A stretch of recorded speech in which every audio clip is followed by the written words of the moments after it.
The top story is George Santos. His prison sentence was just commuted by President Trump, who said George Santos was somewhat of a rogue, but there are many rogues throughout our country that aren't forced to serve 7 years in prison. Santos is a former member of the U.S. Congress from the state of New York. He was doing prison time, a sentence of over 7 years, after pleading guilty to wire fraud and aggravated identity theft. He fabricated an illustrious biography to win election from the state of New York to the U.S. House of Representatives. He even lied about demographics, claiming at one point to be Jewish, although he was raised Catholic. He claimed that his mother survived the terror attack on New York City on 9/11, although she was in Brazil at the time. So she survived 9/11, I guess, by not being there? Okay, I get it.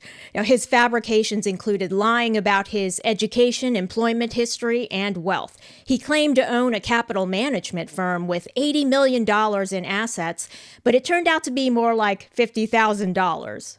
He filed false reports with the Federal Election Commission in a scheme to obtain financial and logistical support for his campaign from the National Party Committee, which, among other things, requires raising at least $250,000 from third-party contributors in a single quarter. Now, he falsely reported that he had. At one point, he schemed to report a loan from his own company of $500,000 to his own campaign when the firm lacked the funds to do so. He was also indicted for credit card fraud and aggravated identity theft when he repeatedly charged the credit cards of contributors to his campaign without their authorization.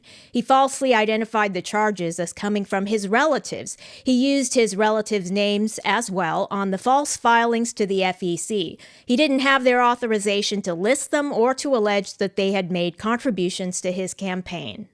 He was elected in 2022. He sought re-election, but by then his fabrications had come to light. He was expelled from Congress by a vote of 311 to 114. The congressional investigation revealed he had misused campaign funds, for example, by paying for Botox and a subscription to OnlyFans. In March of 2024, he announced his departure from the Republican Party, stating he couldn't continue in good conscience to affiliate with a party that, and I quote, stands for nothing and falls for everything, unquote. A month later, he withdrew from the race. In August of 2024, he pled guilty and began serving his sentence in late July of this year.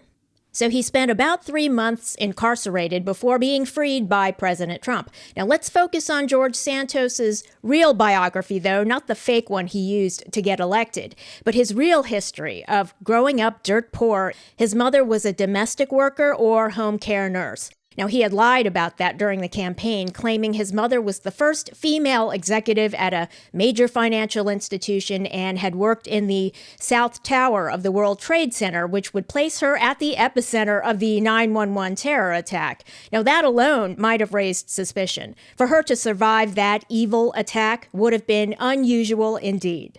On to the next story.